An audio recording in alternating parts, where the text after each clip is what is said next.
Hey guys, thank you for tuning in to another episode of Josh Reviews. If you haven't already and you don't want to miss an episode, please subscribe to the channel. Alright, so today we'll be looking at the 26th entry in the Marvel Cinematic Universe, and that will be adapting Jack Kirby's The Eternals. Jack Kirby released The Eternals in July of 1976 after his tenure at DC creating The Fourth World and The New Gods, most famously when he created Darkseid. But we're not here to talk comic history, are we? You want my opinion of the movie. Well, The Eternals is the first movie that Marvel's put out that is a 100% Jack Kirby creation, drawn and written from their inception. Conversely, it also acts as Marvel's biggest gamble because it doesn't have the marquee name like Captain America, Iron Man, or the Hulk behind it. And the question is, how do The Eternals work as a follow-up act? Well, good. Mostly. The movie begins with some explanatory text that kind of fills you in on the basic lore behind the Eternals and the creation of both them and the Deviants. It starts off immediately with some fairly complex setup, which in some ways is actually to its detriment, but we'll get back to that one later. Chloe Zhao's follow-up to the excellently contemplative 2020 film Nomadland deliberately breaks from the well-established formula to tell a more sweeping and mature story, unsurprising for a filmmaker like Zhao. So watching it kind of becomes clear that this is a potential installment for a new series and a film that serves as an essential meet and greet, and it explains the powers, the sensibilities, the histories, and relationship between the characters of the Eternals. So we learn in the present that a convergence that is brought on by the snap from the events that happened in Avengers Endgame, it causes an awakening of a celestial within the Earth, and that the various Eternals must reunite to stop it.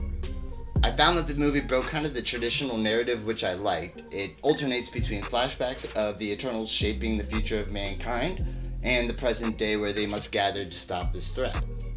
More often than not, the narrative is seen through the eyes of Cersei, played by Gemma Chan. And while no doubt she plays the role really well and is really comfortable in the role, it definitely detracts from some of the more interesting characters that the script has to offer. Kingo, played by Kamal Nanjiani, and Brian Tyree Henry, who plays Phastos, are the characters that come to mind. Here's the thing, I think Chloe Zhao had an uphill battle from the get-go, having this many characters stuffed into his story and providing an emotional through line for all of them. But for what it's worth, when the characters do have an emotional beat, it does hit hard. Alright, so there are a couple twists though that are in the final act, and they really gear the tone of the more visually compelling and somber moments of the film's first two acts into a more traditional Marvel narrative. It's a little messy. So I mentioned that complex stuff earlier, and for good reason. Alright, so this was the first film that I ever took my son to from Marvel that genuinely lost his attention. I attributed that to the exposition-heavy script and the deeper themes explored here by Zhao though. But I also see how a child who's maybe buying the Marvel toys and going to Avengers on opening night might find this entry a little harder at keeping their attention. Again, not a bad thing, but I do expect older crowds will probably connect with this film more. Anyways, with an excellent cast, beautiful visuals, and contemplative themes, Chloe Zhao's Eternals separates itself from the pack in both the best and worst possible ways depending on where you fall in the demographic. Now, let's get to the post-credits scenes. I mean, by now they've kind of hit the internet and they're blowing up heavy with the casting of one particular character. I really don't want to spoil who it is because I'm sure you will see the movie and you probably have read it online. Those that are familiar with Jim Starlin's more cosmic work in the Marvel Comics will definitely be familiar with what they're setting up here and who the character is. And there is a second post-credit scene. You can sigh a breath of relief as Kit Harington is assured in our post-credit scene to have a future in the MCU. I will not say more beyond that.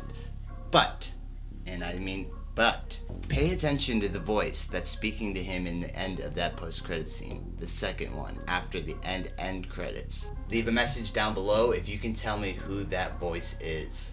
I know who it is. Anyways guys, those are my thoughts on Marvel's latest. I'm wondering what you think. If you haven't already, please like, share, comment, and subscribe to the channel. Love you, thank you for watching, we'll see you on the next one.